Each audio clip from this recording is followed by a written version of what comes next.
15वीं सदी की यह कहानी है। किसी एक गांव में बहुत ज्ञानी पंडित रहा करता था।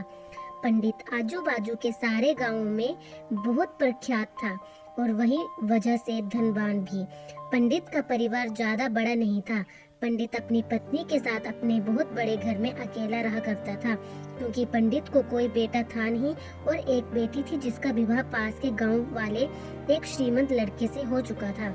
पंडित जी ने शादी से पहले अपने होने वाले दामाद की अच्छे से जांच पड़ताल की थी और अपनी बेटी का भविष्य भी ठीक से पढ़ा था। तब जाकर उसने बेटी की शादी की थी, लेकिन चंद सालों में ही पंडित का दामाद बुरी आदतों के चंगुल में फंस गया। जुआ और शराब की बुरी लत ने उन्हें सड़क पर लाकर खड़ा कर दिया। अपनी बेटी की ऐसी दुर्दशा देखकर पंडित की पत्नी काफी दुखी होती थी और अक्सर पंडित को कहा करती थी, तुम जाकर उनकी मदद कर आओ।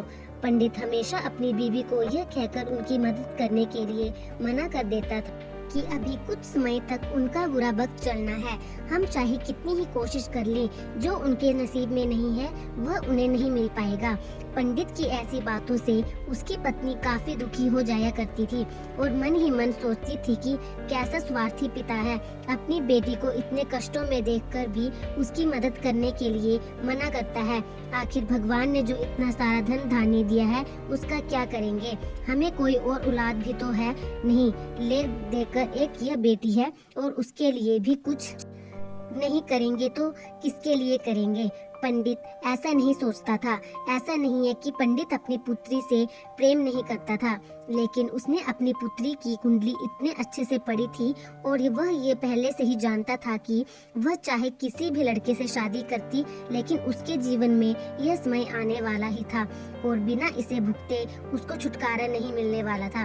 एक दिन खाने पीने के मोहताज हो चुके पंडित की बेटी और दामाद उसके घर पर आए।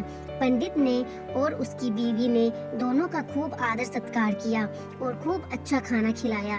बेटी और दामाद की पंडित से सहायता मांगने की हिम्मत ना हुई, इसीलिए वह बिना बोले ही वापस अपने घर को लौटने लगे। लेकिन माँ तो माँ ही होती है। पंडिताइन से रहा नहीं गया और बिना पंडित की इजाजत के उसने चोरी छुपे बूंदी के लड्डू बनाकर उसमें सोने के सिक्के रख दिए और बेटी और दामाद को दे दिए, ताकि बेटी और दामाद की कुछ आर्थिक सहायता हो सके।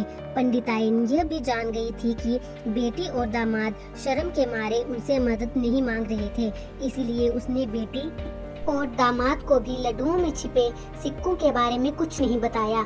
जाहिर सी बात है कि जब वो लोग घर पर जाकर लड्डू खाएंगे तो उन्हें उनमें सोने के सिक्के मिल जाएंगे। इस तरह बिना उनके मांगे ही उन तक मदद पहुंच जाएगी। सोचकर पंडिताइन मन ही मन अपनी बेटी की मदद करने के लिए खुश होने लगी। पंडित के दामाद और बेटी उन दोनों का आशीर्वाद लेकर अपने घर की तरफ रवाना हो गए। उन दिनों गाड़ियां तो होती नहीं थी, घोड़ा गाड़ी या बैलगाड़ियां चलती थी। पैसे ना होते तो चीजों की लेन देन से भी व्यापार होता था। बेटी और दामाद का गांव पंडित के घर से कोसों दूर था, फिर भी पैसों की कमी के चलते वह चलकर अपने गांव की तरफ निकल पड़े। थोड़े ही दूर चले थे कि पंडित की बेटी के पैर में मोच आ जाती है और अब उसका चलना भी मुश्किल हो गया। पंडित के दामाद ने जब देखा कि उसकी बीबी अब बिल्कुल चलने में सक्षम नहीं है, तो उसने एक टांगा अपने घर तक किराए पर ले लिया। दोनों पति पत्नी टांगे में बैठकर घर तक पहुंच गए, लेकिन टांगे वाले को देने के लिए उनके पास पैसे थे नहीं, इसीलिए पंडिताइन ने जो बूंदी के लड्डू उन्हें दिए थे वही किराए के तौर पर उस टांगे वाले को दे दिए। टांगे वाला बूंदी के लड्डू को लेकर वहां से चला गया। टांगे वाला अपने घर की तरफ जा रहा था, तब उसे एक हलवाई की दुकान दिखी। उसने सोचा कि थोड़े से बूंदी के लड्डुओं से मेरे घर के लोगों का पेट थोड़ी भरने वाला है, इससे अच्छा मैं इन बूंदी के लड्डुओं को बेचकर उनसे कुछ चावल खरीद लेता हूँ। टांगे वाले ने बूंदी के लड्डू हलवाई को बेच दिए। जिस गाँव में वह हलवाई रहता था, उसी गाँव में एक आदमी ने अपने घर पर पूजा रखी थी और उसी पंडित को उस पूजा के लिए बुलवाया गया था। पूजा में लगने वाले प्रसाद के लिए उस आदमी ने उसी हलवाई से बूंदी के लड्डू लिए जहां पर उस टांगे वाले ने बेचे थे। हलवाई ने भी उस आदमी को टांगे वाले से खरीदे हुए लड्डू ही पहले दिए ताकि वह खराब न हो जाएं, क्योंकि वह नहीं जानता था यह लड्डू कब बने हैं। पूजा खत्म होने पर दक्षिणा और बूंदी के लड्डू लेकर जब पंडित अपने घर आया और खाना खाने बैठा तो प्रसाद में लाए बूंदी के लड्डू खाते वक्त लड्डू से सोने का सिक्का निकला। इस घटना को देखकर पंडिताइन की आंखों से आंसू बहने लगे। पंडित ने जब पंडिताइन से उसके रोने का कारण पूछा तो पंडिताइन ने पंडित को सब कुछ बताया और पंडित से उसकी बातों पर भरोसा न करने के लिए माफी मांगी।